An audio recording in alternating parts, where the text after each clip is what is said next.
All right, everybody, welcome back. Good late morning. Hope you guys are doing well today. And we've got more college football prospects to take a look at here. We've got some more players who played in the most recent week of college football to evaluate.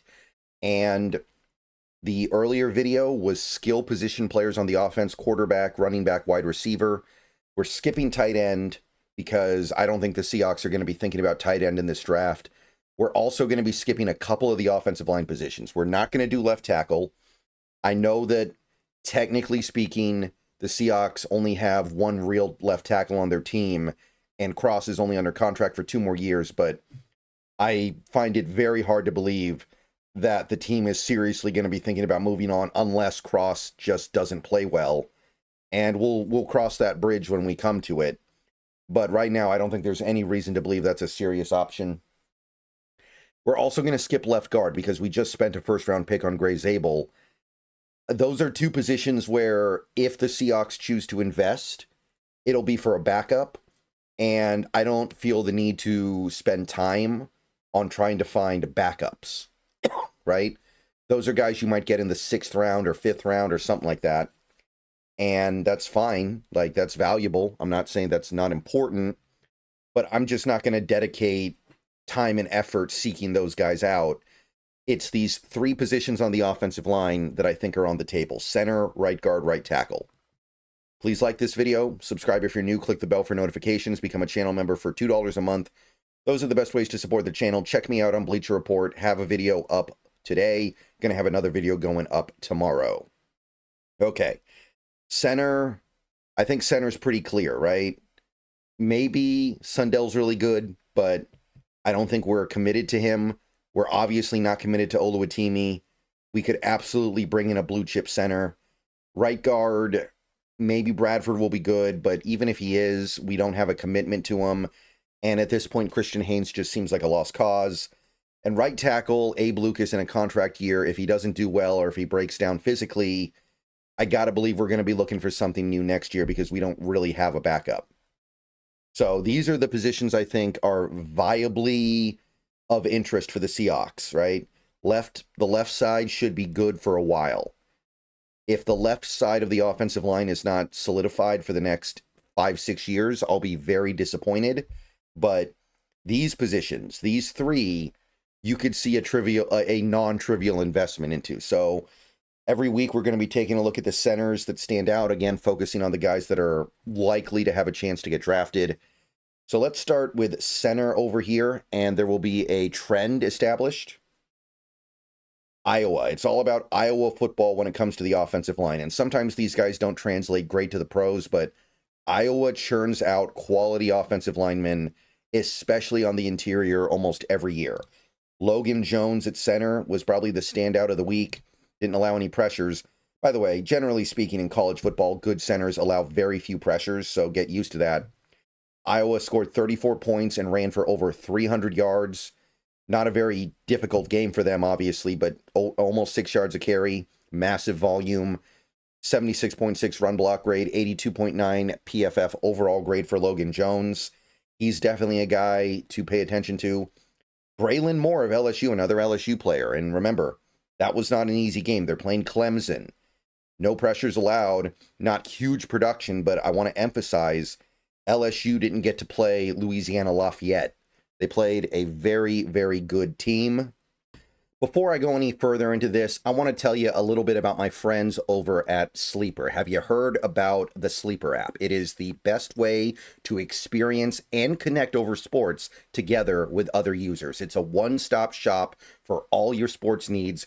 Go download the app now. You can celebrate and chat on games in real time with others. You can get the fastest scores, news, and alerts, all that right at your fingertips. And of course, you can play in fantasy leagues and win real money on picks contests.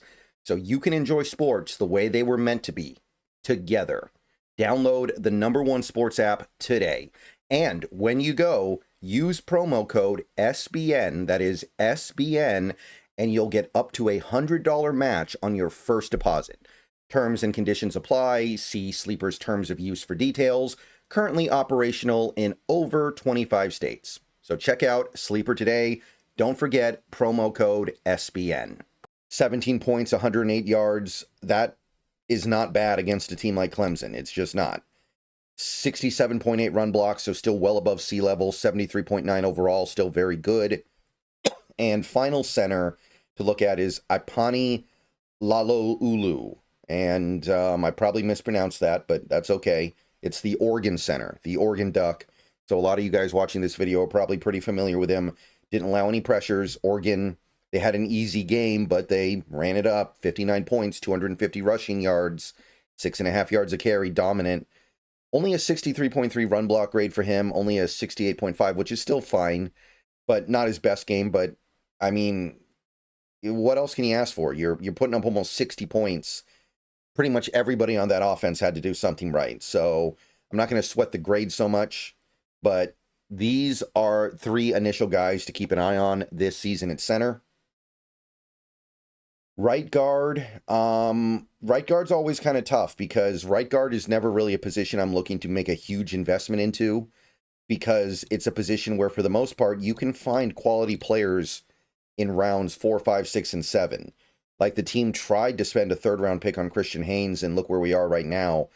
Like, this is a position where I'd rather make the big investments everywhere else and then just find a right guard who is competent, who will look a lot better than competent because of how good the team will be around him. We have another Iowa player to lead us off, Cade Piper. He's looking good at right guard for them. Again, I mean, you run for over 300 yards, 34 points, no pressures allowed. Clearly you did something right. 5.8 yards per carry, same stuff as, of course, Logan Jones, but the grading was very strong, 86.2, 87 overall. Kansas typically produces at least one notable interior offensive lineman. This year, Kobe Baines is going to be a candidate. They have a center as well. I can't remember his name. It's the guy who transferred from A&M. But regardless, Kobe Baines of Kansas, 0 pressures allowed. Kansas put up 46 points, almost 300 rushing yards, very dominant, 6.5 yards per carry, 74 run block, 75 PFF overall, so really good game there. And final guy for this week at right guard. And by the way, we're going by the position they play right now. Some of these guys will not play this position when they get to the pros, but that's something that is difficult to really solve, I think, especially right now.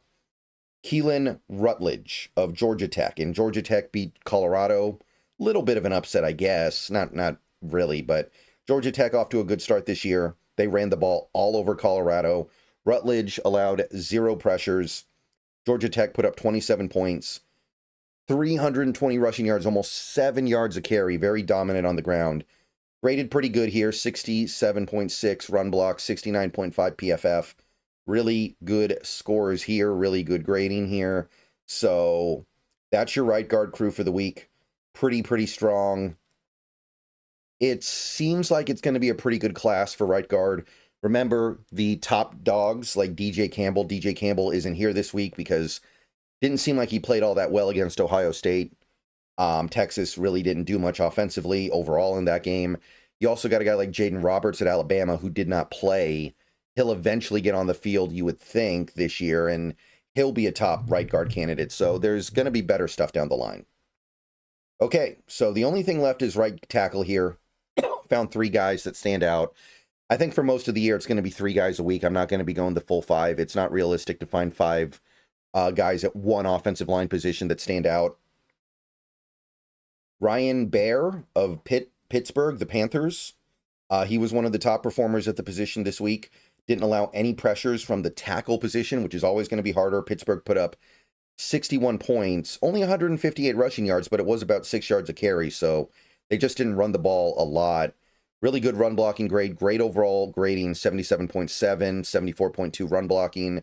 So Ryan Baer, definitely looking like he's going to be draftable. And guess what? We have another Iowa player on the list. Another Iowa player.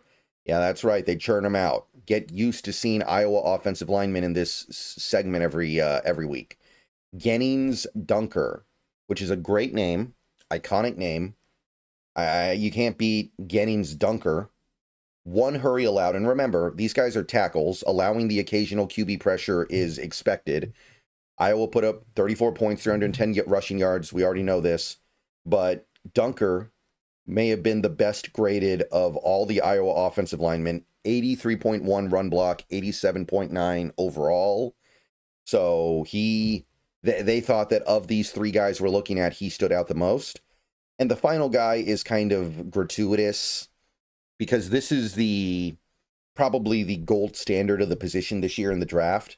So much so that Fano might not even play right tackle in the NFL. He might be a left tackle, but Spencer Fano, playing right tackle for Utah, allowed one hurry. Utah put up 43 points, almost 300 rushing yards, 5.3 yards per carry, 82.5 run block grade, 85.2 PFF grade. So dominant, kind of what you would expect. Utah had a very easy opponent this week.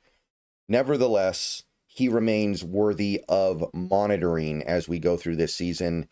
He's he might be a top 10 pick. And again, if he's a top 10 pick, I don't know if he's going to be a right tackle. That might kind of conscript him into the left side, and he might be a left tackle anyway, honestly. But for the moment, he is playing right tackle, so we'll keep an eye on it. And look, if we have the chance to draft him, that would be amazing. Unless he has a bad season, if you have a chance to draft him, you draft him, and then you play him wherever you can, because he should be that good. All right, so those are your offensive linemen for the week. Again, we're going to be doing this every week. Some weeks it might be a very short list because there won't be that many guys to talk about. Like, imagine when Iowa has their bye week. What are we even going to talk about for this segment the weeks Iowa has a bye? But should have enough to get into. Should have enough to get into most weeks. All right, see you guys later. Go Hawks. One more video like this today. Again, I know this isn't for everybody, but for those who dig it, you dig it. All right. Go Hawks. See you guys later.